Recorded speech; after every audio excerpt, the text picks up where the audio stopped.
Good afternoon, Lyft. How are you doing today? Hope you're having a good day. It's nice and warm today. It's starting to feel like summer's coming soon. I mentioned before that we were going to be putting out a survey. If you're on the Zoom meeting, you know this. Putting out a survey about our Wildwood retreat. This is the rough draft of it. I kind of want to give it a little more thought and mail it out next week. It brings up all the possibilities, the issues. Try not to be too long and want it to be on one page. But it'll give a chance for you and your parents to tell us whether this is a good idea or not, and whether you can make it or not, or whether you're interested or not. There's a lot of questions about social distancing.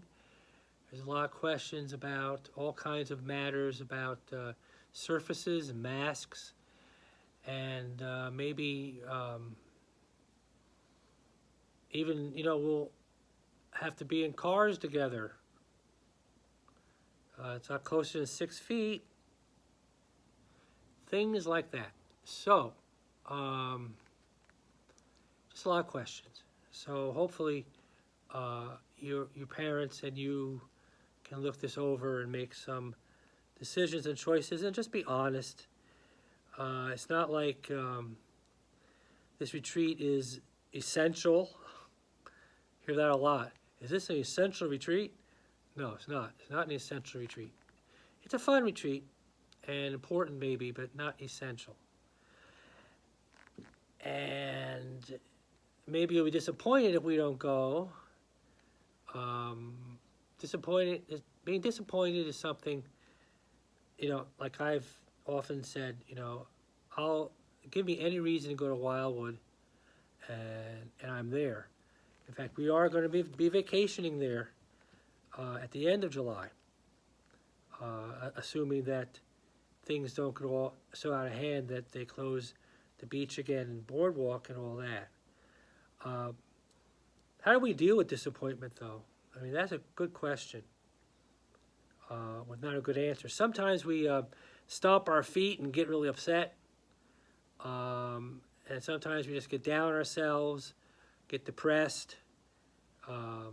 Sometimes we think that someone's out to get us, or fate or luck is out to get us, or something, because what we want to do, we can't do. But really, in the long run, you realize that throughout life, there are opportunities that happen. There are opportunities that just kind of fall in your hands. There's opportunities missed. And some things you really want, you just can't have. And some things that maybe you didn't think you want, you do have, and they wind up being good in the long run. But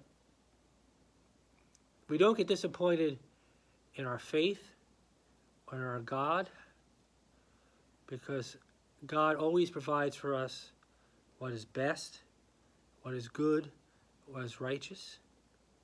We don't have a disappointing God, a God of love, a God of peace, a God that provides for us.